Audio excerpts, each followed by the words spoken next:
અને 100 વાતની એક વાત છે કે જે પરિવારમાં હંપ હોય ત્યાં જ રહેવાની મજા આવે, સંપ ન હોય એટલે મજા ન આવે. રામ, લક્ષ્મણ ને સીતા 3 જ હતા, પણ એને વનમાંય અયોધ્યા જેવું લાગતું હતું. અને હનુમાનજી મહારાજ ને બધા, એટલે આમ વનવાસ એને ભારે ન લાગ્યો. માટે મારે કેવું છે, જીવનમાં સ્નેહ રાખજો. બહુ બુદ્ધિને પ્રધાનતા નકરી ન દેતા. બુદ્ધિશાળી થાવું, પણ સ્નેહ પહેલો રાખો. એ પહેલો રાખો, અને એમાં બધું ધ્યાન રાખવું પડે. જો અમારા બાલ સ્વામી છે, નિર્ગુણ સ્વામી છે, અમારા ગુરુભાઈ, બરાબર. અમારે પછી આ બધા નાના સંતો અમારા શિષ્યોમાં હોય. કોઈ પણ ને ઈ બેની વચ્ચે કાંઈ પણ જરા તરા મતભેદ હજી થયો નથી, પણ આ તો કાંઈ વાતમાં આવ્યું હોય તો હું પક્ષ તો પેલો બાલ સ્વામીનો, નિર્ગુણ સ્વામીનો જ રાખું. એ પેલા એનો રાખો.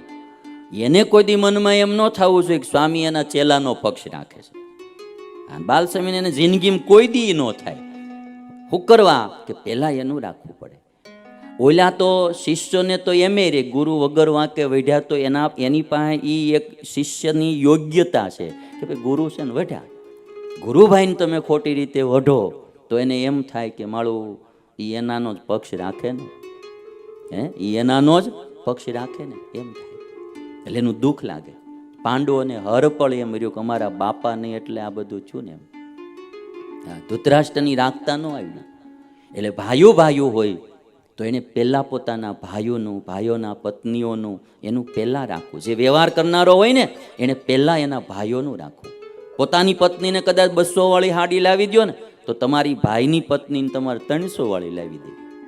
કોઈ દી મનભેદ થવાની વાત જ ન આવે. મતભેદ થવાની વાત જ ન આવે. હાડીમાં શું છે? અને તમે જેટલું વધારે પડતું રાખશો ને વડીલો, એટલા નાના તમને રેસ્પેક્ટ એટલી જ આપશે. હવે બાલસ્વામી એટલું ધ્યાન રાખે, બધા સાધુઓ એને ગુરુ ભાવથી જ રાખે. સેજે ઓછું ન આવે ભાઈ.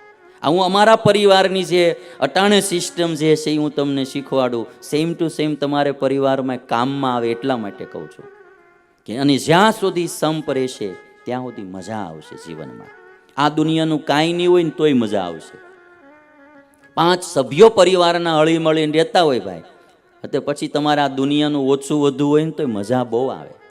અને પરિવારમાં સંપ ન હોય એટલે પછી મજા ન આવે. એટલે સ્નેહ એ સંપ કરાવનારો છે.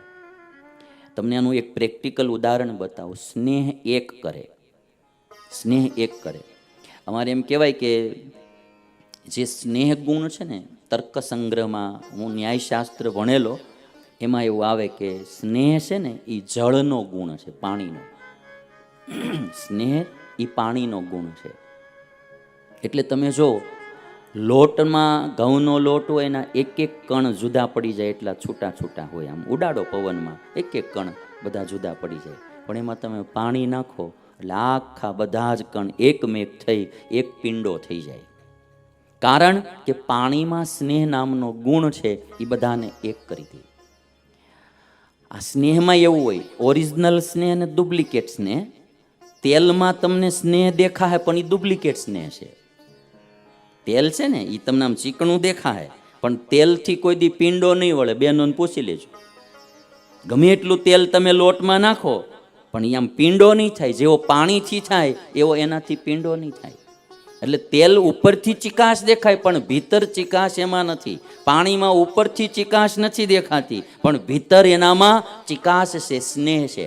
એમ 2 પ્રકારના સ્નેહવાળા માણસો તમને આ દુનિયામાં જોવા મળશે. અમુક આમ ઉપરથી ભલે નહીં દેખાતો હોય સ્નેહ, પણ ભીતરમાં ટાણું આવે, એનો પ્રાણ પણ દેવા તૈયાર થઈ જાય એવા સ્નેહવાળા માણસો જોવા મળશે. અને અમુક તમને આમ ઉપરથી બહુ કીધા કરશે, તમારા વિના હું રહી ન શકું, તમે મને બહુ વાલા છો ને. તમારી પત્નીઓ ઘણીવાર મચકા મારતી હોય તમને. સાવધાન રહેવું. હાડી લેવી હોય એટલે 2 વાર શોપિંગ કરવા ન લઈ જાઓ, પછી સ્નેહની ખબર પડે. હાવ લુખડ છો તમે, કઈ લઈ જ નથી દેતા. આમ કે એટલે ઉપલા સ્નેહમાં ન આવું. ભીતરનો સ્નેહ એ ખબર પડે. પાણીનો ગુણ સ્નેહનો છે. એક કરે. જ્યાં સ્નેહ છે ત્યાં એકતા છે. 5 પાર્ટનર હોય પણ સ્નેહ હોય, સારું હોય ત્યારે તો બધાને સારું જ હોય. જ્યારે દેશકાળ મોળા આવે સ્નેહની તો તેદી ખબર પડે. સંકટ સમયમાં સ્નેહની ખબર પડે, વિકટ સમયમાં સ્નેહની ખબર પડે. પતિ પત્નીને હેત જ હોય, જ્યારે મુશ્કેલીના દિવસો આવે તેથી ખરા સ્નેહની ખબર પડે, કોણ કોને કેટલો સાથ આપે. રામને વનવાસ મળ્યો તઈ સીતાના સ્નેહની ખબર પડે ને કે કોણ કેટલો સાથ આપે. રામ ના પાડે તોય સાથે સીતાજી ગયા. લક્ષ્મણના સ્નેહની ક્યારે ખબર પડે ભાઈ. સ્નેહ તત્વ અદ્ભુત છે. હું કોઈને સ્નેહવાળા જોઉં તો મને એમ થાય કે ભગવાને આની ઉપર કેટલી મહેર કરી છે. મને એમ લાગે કે આને ઈશ્વરે કેટલું આપી દીધું એવું લાગે. એમ આપણે એમ ઘણી વાર એમ થાય કે આના જેવું આપણને આમ હેત નથી, તો આપણે પ્રત્યે આમ કંગાળપણું લાગે કે મળો આવું હેત આપણને નથી. ભગવાનમાં, સંતોમાં, ભક્તોમાં અમુક એવા હેતાળવા માણસો હોય. મેં તો બહુ માણસો જોયા છે આ દુનિયામાં, એવા હેતાળવા માણસો જોયા.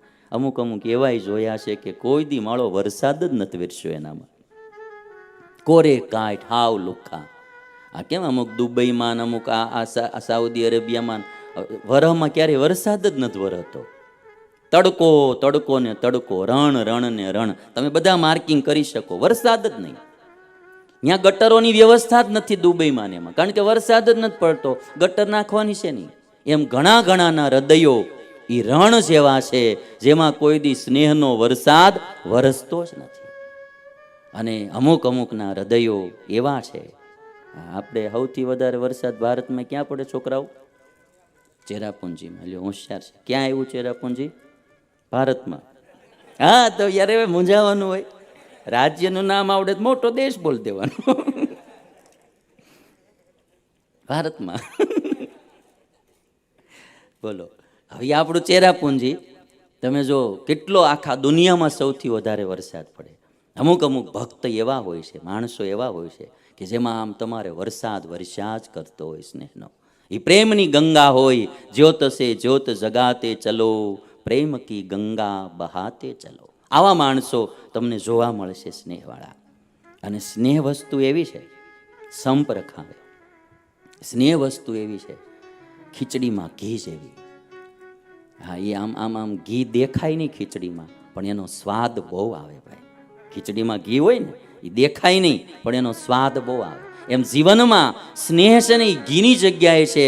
બહાર ભલે દેખાય નહીં પણ તમારા જીવનમાં સુગંધ બહુ આવે અને પોષણ પણ એનાથી બહુ થાય. આજે એ તમે આમ આટલી બધી ખીચડી ખાઓ પણ એમાં થોડું ઘી હોય, એનાથી જે પોષણ થાય ને ભાઈ, એ ખીચડી કરતાંય ઝાઝુ થાય. ઘી સત્વ છે ને, એમ સ્નેહ એ ખીચડીમાં ઘી, ખીચડીમાં ઘી એમ જીવનમાં સ્નેહ એ ઘીની જગ્યાએ છે. એનાથી આખું પોષણ થાય છે, એનાથી માણસ આખો પુષ્ટ બને છે. એટલે મારે પહેલી વાત તો આ કરવી કે સ્નેહ મારા તમારામાં હોવો જોઈએ.